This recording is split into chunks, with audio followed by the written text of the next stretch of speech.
All right, welcome back once again, intrepid explorers. Back to the last section on the Renaissance before you finish up the study guide, and there will be a test next week, but it's going to be totally open book, open internet. Do it however you want because I can't really look over your shoulder anyways. So it's pretty low stress on the test. I'm going to have you go through it just to review those things, see what you've learned.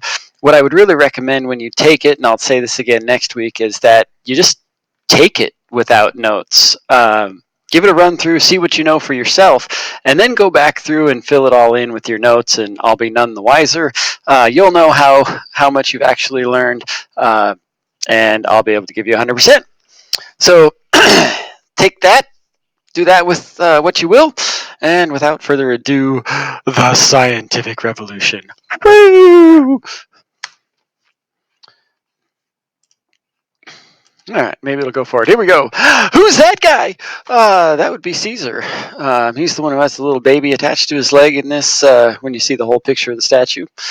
As we move on through the Renaissance, those humanist ideas, they just don't hold up. They started coming out of the Dark Ages and they wanted to study all the Greeks and the Romans and all those cool math ideas and bring all that back, which was good because it was leaps and bounds ahead of what they were doing while they were, in the filth of the Dark Ages. But once they figured out everything that the Greeks had known and the math and such, they needed to go farther. And hence you get the scientific revolution. So new cool things were coming about, like science. And they were doing them through experiments and realizing that if you can do experiments over and over again, then you'll get messages that beep on your phone. Then you can prove things and take further leaps forward. And they're going to invent some cool things like barometers for air pressure and thermometers, of course, for temperature, and microscopes to look at small stuff and telescopes to look at stuff far away. It's really awesome. Yay! And as I was mentioning about experiments, what they figured out is that those experiments, in order to prove anything, have to be repeatable. That's why it's big and bold. Yeah, anybody has to be able to do it. When you write down how to do it, I should be able to send those instructions anywhere in the world, and they should be able to sit down and get the exact same results that I did. And this, of course, if you pay attention in science class, is called the scientific method. Yay for the scientific method. I'll put my head over here. Once again, I got to keep me on screen so I feel like I'm talking to somebody. It's been like 3 weeks. I've still got like this phlegminess in my throat. Blah. So I apologize for continuing to clear my throat into the microphone, and you get to keep listening to it. Anyhow, as it says here, you got to have a question, you got to have an experiment, you got to conclude and figure it out, and you have to observe it all, and you have to be able to do it over and over and over and over again. Okay, so to prove certain things about our lovely sky, we've got to backpedal a little bit to this old Greek guy right here. This old Greek, there he is. This is Ptolemy, and I really like Ptolemy because when I would say Ptolemy in class, I get to spit on everybody in the front row. Here, I just get to spit on my computer. But, I'll do that too. Ptolemy, as it says right there, AD 90 to 168. He's an old Greek dude. And if you look at this picture on the right, you will, if you stare closely enough, you can figure out what his best guess about the universe was. And it was that's the Earth. Hence, you have like some rocks and some little trees and a building or something in there. But that's the Earth. Yay! And then going out from the Earth, you have Lunae, or the Moon, Mercury, Venus, Solis, the Sun, Mars, etc., etc. He was really smart, and he stared at the sky a lot, and he was able to figure out distance-wise, accurately, how far the planets were away from us.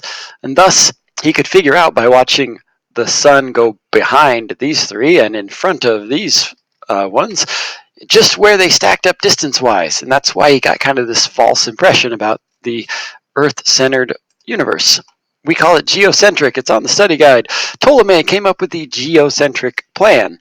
And then as we move into the Christian and Catholic dominated Europe, Aristotle, other Christian philosophers and such, they back him up with the whole God would, of course, put humans at the center of everything, and it's heresy to say that we're not at the center of everything, and anybody who says otherwise is a heretic and should be lit on fire. Okay, I'm going to tell you a little bit about the basics of Ptolemy just because I find it kind of funny. So he said the universe is a series of concentric spheres, okay, one inside the other, and I'll explain that as we go. He said Earth is fixed and motionless at the center, so we're basically just a pinpoint and we're not moving anywhere. And there's these glass balls that surround us. So you've got like the moon in a glass ball here. Okay, and it's this big glass ball with a moon stuck in it, and it just kind of rotates around. And then you've got Mercury in its own glass ball, and then you've got Venus and the Sun, and they're all in their own glass ball. Okay, but they tend to not travel in a perfect circle around the Earth when you stare at the sky at night. So he said there were these minute little circles that were spinning in somehow within the glass ball. He couldn't really explain it. So the heavenly bodies, the planets, are in these glass spheres. They're just pinpoints of light. He couldn't prove it otherwise. And then out here on the end, you have what's called the celestial sphere. So as I've said, the moon's in sphere 1, Mercury sphere 2, etc., Sun, and they're moving at different speeds. So this celestial sphere is the prime mover. So if you picture, the different glass balls, and you get out to the 10th one out there, right, that really big one, and then you've got God out there, and God is spinning that 10th one, right? Picture like a bike flipped upside down on its handlebars on the ground, and you're spinning that tire, right? You've all done it at some point in your life. Okay, that's apparently what God is doing out there in sphere 10. He's spinning it. And 10 rubs against 9, 9 rubs against 8. And they rub against each other at different viscosities, and thus they spin at different speeds. So that's his belief. You got all these crystal balls, one inside the other, rubbing against each other, and they're just spinning around. Again, once you get beyond the prime mover, beyond sphere 10, you get into heaven.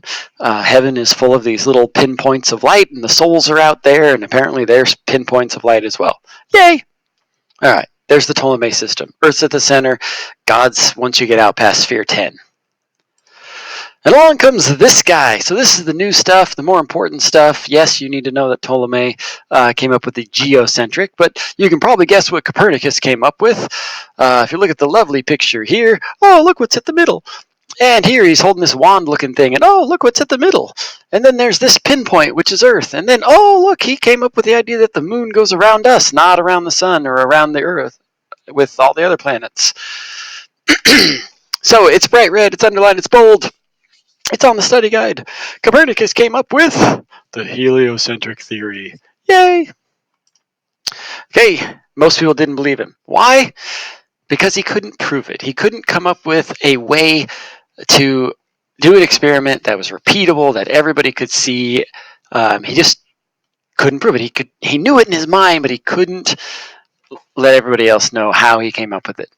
So because he couldn't prove it with his crude implements, again, most people denied it. Plus, the church was saying, like, if you believe that, we're going to light you on fire. So most people were like, meh, I'm not buying into it. But here was his best guess, his theory. Okay, the sun, not the earth, is at the center. And he said the planets go around in a perfect circle because he still believed in God, and he still said God must have made everything perfect, so everything goes around us in a perfect circle. Said the moon, however, goes around us, and that's how he explained the phases of the moon and the reflection of the sun off the moon versus the earth. So that's how he explained why the moon appears to change shape. And he said, where's my axis line? The sun around the earth was caused by the rotation of the earth on its axis. There we go. So the earth spins one rotation every day, as we know, and that's what makes it look like the sun goes up and down. It's not that the sun is whizzing around us once every day. It's that we spin in a tight little top. He did say the stars are fixed, so he did agree with Copernicus in that the stars are out there fixed and not moving. That is why if you were alive with Copernicus, or you were alive 2,000 years ago with Ptolemy, or you were a caveman staring at the sky, we've all stared at the exact same stars in the exact same position. Okay? You can believe in the Big Bang and that it's all kind of expanding out there and the Earth is constantly expanding, or the universe is expanding, but for the most part, stars don't move. They're right where they're at. They're still there. All right. But again, nobody believed him because he couldn't prove it. And along comes this guy. I love this dude's beard. He's got this cool collar thing. This is Johannes Kepler. What a great name, Johannes. But Mr. Kepler, he tried to use math. He is a math geek to like the nth degree. Really smart dude, and he tried to prove those circular orbits, and he couldn't make the math work. Okay, and he was about to give up on this idea and think that Copernicus was wrong because he couldn't make the math work. And then he discovered a breakthrough. He proved that the math does work, and the time frame works out if you say that the planets go in big ovals. Okay? Again, most people didn't believe it because if God was perfect, why aren't the planets going around us in a perfect circle? So the other problem was that his math was so complex. Picture like Donald Duck standing in front of a big chalkboard, and he's got figures and facts and stuff all over the place, and he's got all this calculus going on and whatnot. And down in the bottom corner, he circles the answer and he says, that's the answer right there. I've got it. And 200 people in the auditorium all look at that and go, huh? That's Kepler's problem, right? Only a few people in the world could understand that super complex math and understand that, yeah, okay, planets move in ovals. Everybody else was like, I don't get it. So along comes tons of fun here. There he is. Doesn't he look awesome? This is Galileo. Galileo never missed a meal. But while doing so, he used the telescope and he made it not suck. Okay, lots of people say, "Oh, Galileo invented the telescope." No, he did not. He just made one really good. Okay, he was the first guy to make a telescope good enough to see into space and actually be able to prove things.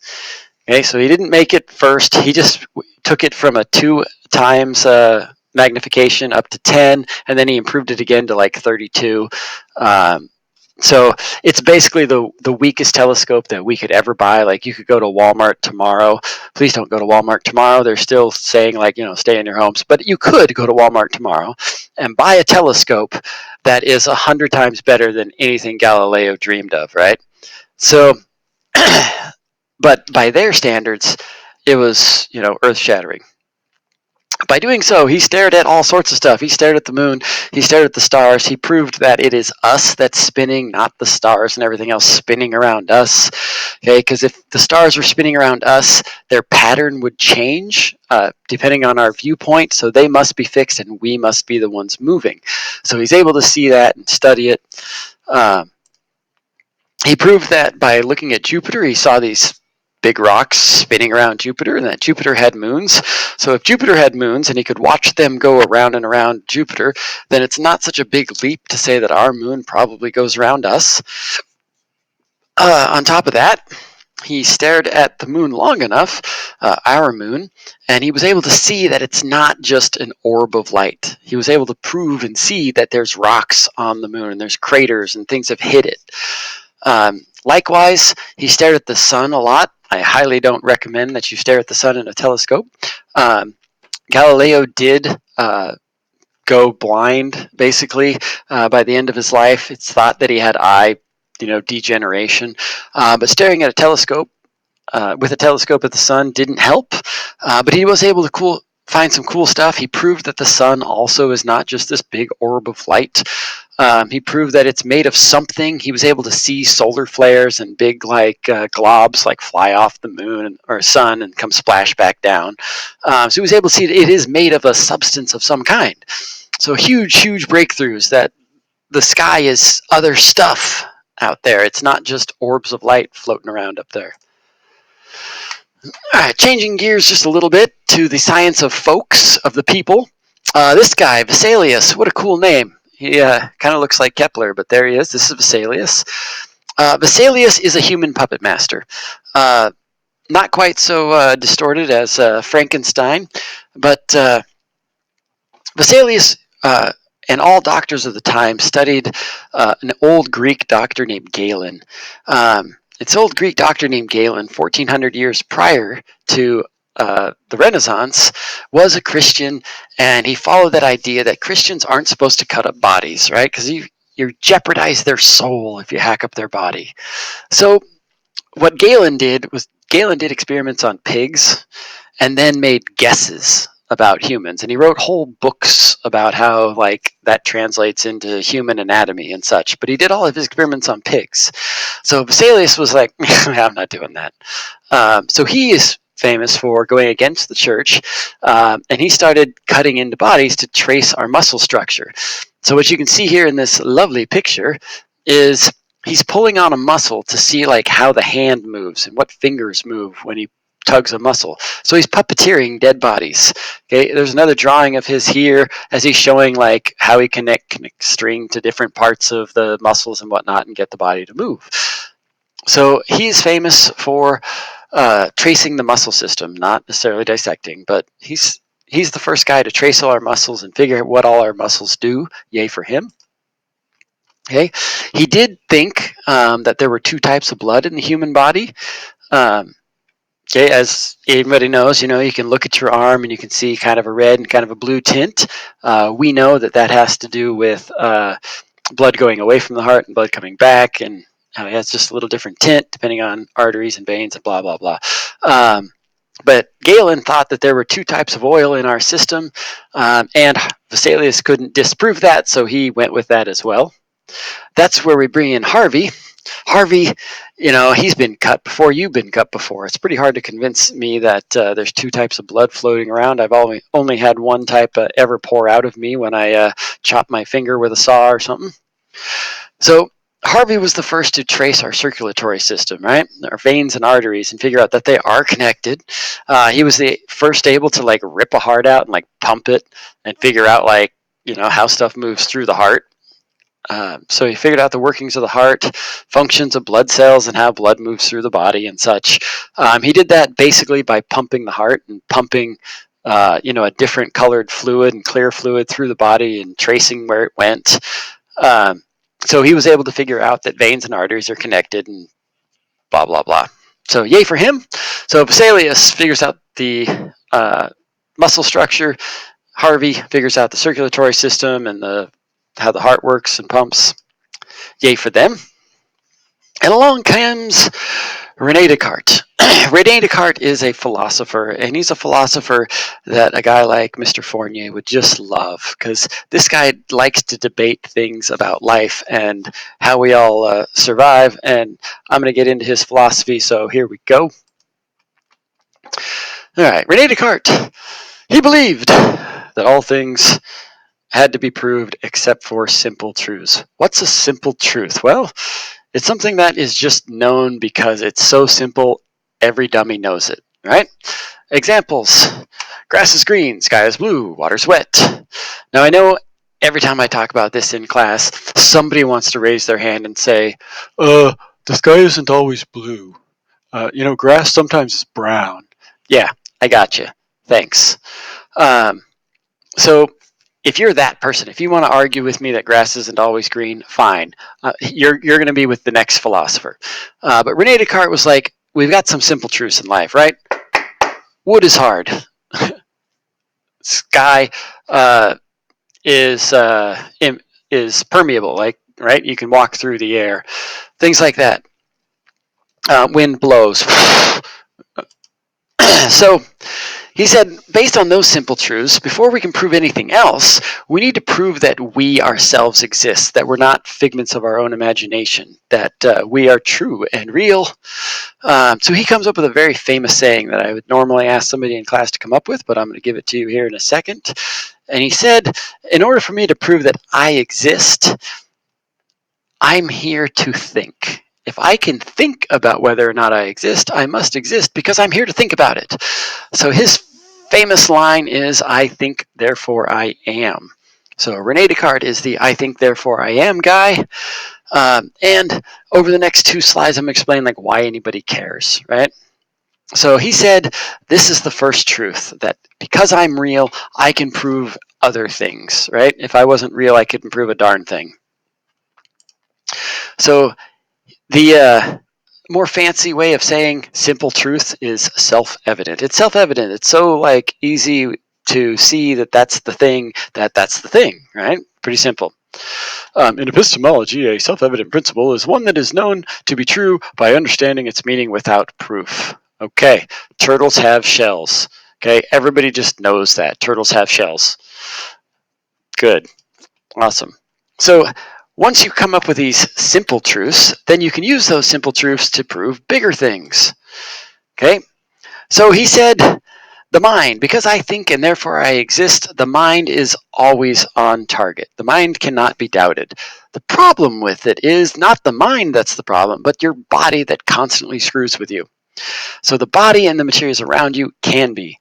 I will tell you this, like I look right over there, and that lovely little glowing box on the wall tells me it is 67 degrees in my house. And if I go down the hallway on the other side, then I have a thermostat that says it's 68 in here. But I can tell you right now my feet are freezing.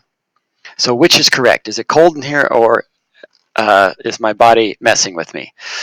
Other ways you know your body messes with you is when you stick your finger out in front of your face and you close one eye and the finger's over there, and then you switch it and it moves over there, and you switch and it moves over there, and you switch and it's back and it's over there. I don't know where it's here. It's okay. Anyways, so the body messes with you. So if the body can be doubted, but the mind never can be doubted, Rene's next theory says that the two are independent of each other. Yes, I know that the mind is inside the body, but go with me on this, right? So Rene is saying that the two are separate things. Why? Why do we care? Okay, again, this is where, like, if you're into philosophy, you should take Fournier's philosophy class, and you can talk about this kind of stuff for an entire semester. All right, why is this important? Rene Descartes said if the mind and the body are separate things, then from this came the idea that the separation of the mind and body is just matter. The body is just matter, right? It's just stuff. But the mind is your soul. So your soul is separate from the matter that is your body. And when you dead, all you is matter, right? And therefore you don't matter. So what he's getting at here is, if you're dead and therefore you don't exist anymore, because all you is matter, you're no longer the mind, you don't exist. If I cut up that dead, inert body, am I destroying the soul? The Catholic Church was always saying you can't cut up bodies and figure out how they work because you're jeopardizing their soul. They can't have salvation then. Well, Rene's like, they're already dead. The soul is gone. I can slice them open. I can play with their insides and do all sorts of things, and I have no problem with it because they're already gone. So all of this is just a really fancy way of Rene Descartes getting to the point of what he wants to do. Right? He wants to be able to investigate and figure out how bodies work. Church wouldn't let him. Here he proves that the mind and body are separate because it can no longer think, therefore it is not. So there it is. If I think I am, if I can no longer think, I am not. Okay, that's not a direct quote of Descartes. That is my own quote, but you get the point, hopefully. Therefore, if I dissect those bodies, the I is gone, so it's okay to cut them up. All right, Bacon. Last philosopher I'm going to talk about. Love Bacon. Everybody loves Bacon. Bacon said, nothing is self-evident. Okay, so like if you were the person who, as soon as I say grass is green, wants to go, sometimes it's blue. There's like bluegrass, and there's like yellow grass, and there's like wheat. And I'm not sure if it's a grass, but it's kind of a grain. I don't know, man, but it's like golden. Maybe it's like amber waves. I don't know. Anyways, moving on. So Francis Bacon was that kind of guy. He's like, nothing is always true. Like water isn't always wet. Sometimes I can like pack it into a ball and break your nose with it. So he said nothing is self-evident. Everything has to be proven. Like this question here, is it self-evident that nothing is self-evident? Still dig on his collar, though. Anyhow, so he said everything has to be run through observation with repeatable experiments, and if you can repeat that every time water is wet, then only then is it proven. And since water isn't always wet, sometimes, again, you can break somebody's nose with it or stab them with it. If you break off a long piece that has dripped off of the roof and formed above your doorway, you can stab people with it. So he says, always with the proof, using deductive logic. And thus we get from this guy who said everything has to be proven through repeatable experiments, this guy is the father of the scientific method. On your study guide. Hopefully you've pulled it up. If you haven't pulled it up yet, pull it up, have it on the side of the screen, print it out, have it next to you. I'm spoon feeding you all the answers, and here's one of them. The most important thing Francis Bacon ever did is the scientific method. The next thing I'm going to talk about is human power. That's that next question. Human power is not the most important thing he did. It is one thing I want you to know about, but the most important thing he did is the scientific method. Yay! Clearly, it's an important step. Everything we do now going forward has to be run through provable, repeatable experiments. This is why people are screaming about our president endorsing hydroxychloroquine as being the savior medicine that's going to save us all from COVID-19. And it hasn't been tested. They're giving it to 5,000 people in New York right now, and nobody knows whether or not it's actually going to work. We're hoping it does. But it has not gone through this process. So a lot of doctors are real shaky on this. Other doctors are like, well, it's better than giving them nothing. So that's why we use a scientific method. We prove everything before running with it, usually, unless it's an emergency, and then we're like, oh, whatever, freaking take whatever you want, we'll try anything. Anyways, Bacon believed in inductive reasoning. On your lovely study guide, it's a 4-point question. It asks you to say, what is the difference between inductive reasoning? I will show you inductive reasoning right here on the screen, and then kind of talk about deductive reasoning, and you can look it up. All right, inductive reasoning. A type of type, that's a type of typo right there, but a type of mathematical reasoning which involves observing patterns and using those observations to make generalizations. I will explain that further in just a moment. It can be also defined by McGraw-Hill, that's the people who made your textbook, inferring general principles from specific examples, or according to, I don't know who this is, curriculum instruction. Anyways, the process of thinking in which a conclusion is made based on observation. So normally what I would do to lay out inductive reasoning is tell you, all right, everybody, let's look right out the door of the classroom and we'll see who walks by. And then we're looking and a girl walks by. And we look a little longer and a female teacher walks by. And then, oh, look, another girl student walks by. Awesome. So based on our observations, what can we conclude about Palmer High? Well, we can conclude that everybody outside of our classroom is a girl.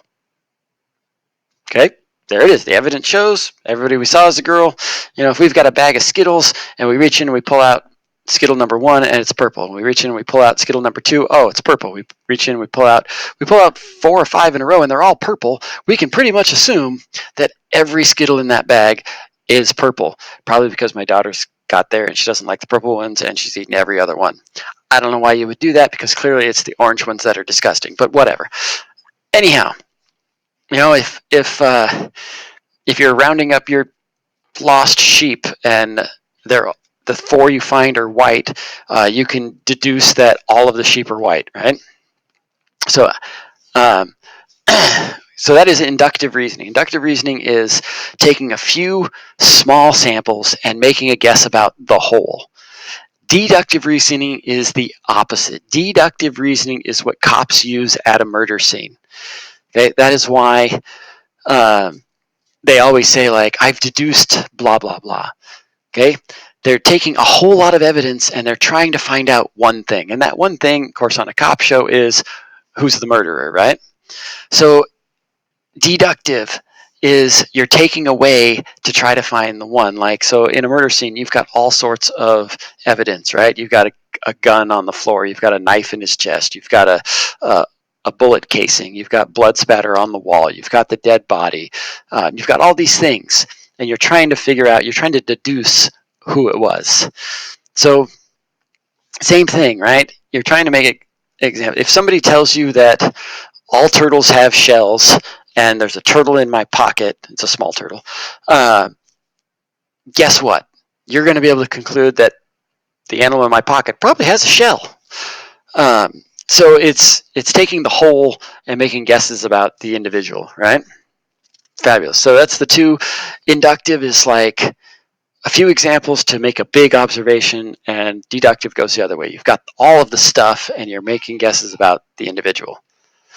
Awesome. I hope that was clear as mud. I highly recommend you actually look up inductive versus deductive reasoning on the interwebs and get a better comparison, because I've probably jumbled it. Here we go. And moving on. All right, Bacon. As I mentioned, Bacon believed in human power. It's the number 2 thing he's big on. His number 1 thing, of course, is the scientific method.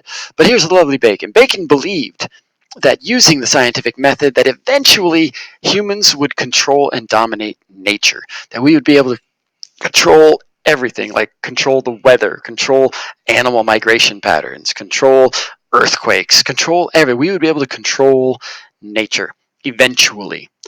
Okay? A lot of people still believe this. I think that if we manage not to kill ourselves through smog or nuclear warfare, that eventually, yeah, we will be able to. I mean, it might take 1,000 years or more to get there, but maybe we'll actually get there. We'll figure out how to make it rain when we want to and cure droughts and whatever else. I don't know. We'll see. But a lot of people agreed with Bacon. I mean, who wouldn't? Look at that Bacon right there. It's amazing. So, because we were making such leaps forward, and Galileo's discovering stuff, and you've got all these scientists discovering new medicines, and all sorts of cool things were happening at this time, that lots of people think, yeah, Bacon's right. Human power. Let's do this. My clip doesn't work. I'd click on it. It used to be a clip of the genie saying, phenomenal cosmic power, itty bitty living space. So the clip doesn't work because I'm at home. I'm on a different computer. Blah blah blah. Sorry. Anyways, there he is. Little bit of living space. All right, Isaac Newton. I told you that was the last philosopher. Isaac Newton, of course, famous for the laws of motion. I'm not going to get into his 3 laws of motion too deep, except to say, of course, one is that an object in motion will stay in motion until acted upon by an equal and opposite reaction. Gravitation and such. The larger the object, the greater the pull towards its center, blah, blah, blah. I'm not going to get deep into him, but there he is. He's also making cool stuff at this time. He's the one who explains how planets move around each other and how, even though it's in orbit, it's falling towards itself, and that's what pulls it around and around and around. It doesn't actually hit it, but it's constantly falling. The idea of something falling towards the Earth but never actually hitting it because it's traveling forward always blew my mind as a kid. I highly recommend you take... no, I just spaced it. The one you take after chemistry. But science classes, I should have taken more. I'd have remembered what that name of that one was. Physics. Physics is the word I was looking for. There we go. I took physics in high school at Palmer High. It was awesome. Anyways. All right, women. There were lots of women who made good and valuable observations and discoveries at this time. The vast majority of them never got credit for it. Why? Yeah, because they're women. It's a male-dominated society. They didn't want women doing much. The ones who did usually had to publish under a man's name and then later came out and said who they were. Margaret Cavendish, her big argument was that she said man is only part of nature, that men are animals or people are animals, and therefore anything we do to act upon nature is just nature happening within nature. So therefore, she said that we're just nature. We will never be supreme power over it. So she's basically arguing against Bacon's human power. Again, most people didn't believe her, mostly because it's a woman talking. Secondly, it's a woman saying that man isn't going to control nature. So a woman saying anything about man not controlling anything just annoys them. I'm not trying to diss on women. I'm just telling you how it is. And again, we were making such huge leaps forward in science that most people said, I think we are going to control nature. She's like, nope, we are an animal just like everybody else. She also said that the only reason women were held back was because they were denied equal education opportunities. They weren't allowed to go to school. They definitely were boxed out of colleges. So that is why women were perceived to be as weak and dumb. And pretty accurate statement, right? That they were perceived as such, not that they are weak or dumb. Don't misconstrue my words. All right, Mary Winkleman. All right, she was a self-taught astronomer, very, very smart woman, and she actually discovered comets, okay, and comet movement, and how comets are not just small planets, that they can travel in weird elliptical patterns. And so she was the first to come up with the idea of comets. She couldn't get published, so she actually knowingly allowed her husband to publish, and her husband became very famous for her discoveries. And to his credit, he actually came out and said, it wasn't me, it was all her. And even after she got that recognition, she tried to get a job. She's German. Tried to get a job at German universities, and they told her that mouths would gape. Oh my gosh. If they ever hired a woman. So, Ermagerd! We can't hire women, Ermagerd! Alright. Last slide. Other things that come along at this time. If you're a math person, I am definitely not. Mr. Wilhelm invents calculus, which is the study of ever-changing quantities. I know nothing about calculus. I've never taken calculus. The highest I went through school was like physics and algebra 2, and that was just plenty far for me. I do like Anton van Leeuwenhoek. He invents the microscope and then is the first to discover like single cell animals. He looks at pond water and finds bacteria. So he proves that there are like these tiny living things and all sorts of stuff. Mr. Hooke, he discovered cells in living matter. So he takes the new microscope. He looks at cheek cells, proving that humans are not just one big organism, but that we're like billions of tiny ones. That freaked people out early on, to know that we were made of all sorts of little animals. He also looked at like onion cells and discovered things about cells. Mr. Boyle did just that. He boiled a bunch of stuff. He is the founder of modern chemistry. Mr. Priestley, he's the guy who comes up with oxygen. This dude named Lavoisier, he's French. He proved that fire itself was not a substance, but that it was simply the combustion or destruction or breaking down of other elements like oxygen combining with something else. But he also proved that matter could not be destroyed. It was simply changed into other substances. So when you burn something, you're not destroying that, you're changing it into other elements like carbon. The ash and such is basically carbon. The smoke, energy is released. He also basically, like, he would boil water in one beaker, run it through a bunch of tubes so it would cool down, and put it into another beaker over here. He would go back and forth, just reboiling that same water. And he realized that, oh, look, no matter how often you do it, you still get the same amount of water when you cool it all back down. Guess you can't destroy stuff. You just change its form, often temporarily. Anyhow, that is the scientific revolution. That is the cool stuff we were learning. We're going to move on from that after this week. Now for the fun stuff. Finish the study guide. I know it's only Monday. You have until Friday to get it done. Please get it done and turned in by Friday. We will go over it on Monday. I will grade them on Monday. Do not wait for the weekend, because even though you're sitting at home doing nothing, you will still blow it off for the weekend like you all do on every weekend all year long. So please get after it. Get her done. It is super simple, and I just spoon-fed you the answers, all the answers. So if you want even more extra credit, you can do page 425, like 389. If you want to do 389 from earlier in this presentation, Great. Do 389. It's all multiple choice. 425 also is the next chapter. 17. It's all multiple choice. Do as many as you want. I'll give you a point per question, and that you get right. And you can have all those points too. That really will pad you for the study guide, which you should not miss a single one on the study guide either, because I just gave you all the answers. And you have the whole internet and everything to do the answers. You've got your friends. You can Skype. You can Zoom. I don't care. Just get her done. Have yourself a fabulous week. I will catch up with you on Friday.